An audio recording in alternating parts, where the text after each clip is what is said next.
આજે આપણે ફટાફટ જોઈશું કે બ્રહ્માંડનો આભાર માનીને આપણી ઈચ્છાઓ કેવી રીતે પૂરી કરી શકાય.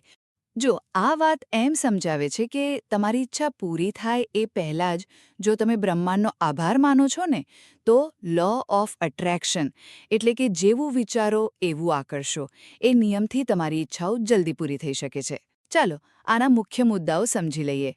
પહેલું, સૌથી અગત્યની વાત એ છે કે જે જોઈએ છે એ મળ્યા પછી નહીં, પણ એ મળે એ પહેલાં જ થેન્ક યુ કહેવાનું છે દિલથી. આનાથી શું થાય? આપણું માઇન્ડસેટ મારી પાસે નથીમાંથી મારી પાસે બધું જ છે માં બદલાઈ જાય છે.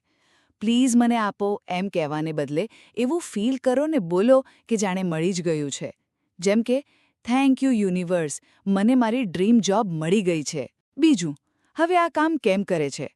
કારણ કે જુઓ, આપણું જે અંદરનું મન છે ને, અર્ધજાગૃત મન, એને સાચું શું ને કલ્પના શું એમાં બહુ ખબર નથી પડતી. તો જ્યારે તમે કોઈ વસ્તુ માટે પહેલેથી જ ખુશ થઈને આભાર માનો છો, ત્યારે તમારું મન અને તમારી એનર્જી મતલબ કે વાઇબ્રેશન એને સાચું માની લે છે.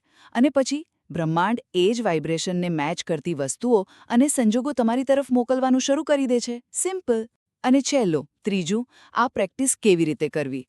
રોજ સવારે ઉઠીને અને રાત્રે સૂતા પહેલાં પોઝિટિવ વાક્યો બોલો, જાણે તમારી ઈચ્છા પૂરી થઈ જ ગઈ હોય. જેમ કે થેન્ક યુ બ્રહ્માંડ, મારી ઈચ્છા પૂરી થઈ ગઈ છે. અને હા, એને લખો પણ ગ્રેટિટ્યૂડ જર્નલમાં, અને એ ખુશીની લાગણી સાથે એને મનમાં જુઓ, વિઝ્યુઅલાઇઝ કરો. બસ શંકા કરવાનું અને રિઝલ્ટની રાહ જોયા કરવાનું ટાળજો. એનાથી નેગેટિવ એનર્જી જાય છે. ટૂંકમાં, તમારી ઈચ્છાઓને હકીકત બનાવી હોય ને, તો એ મળે એ પહેલાં જ એના માટે ઊંડો આભાર માનવાનું શરૂ કરી દો.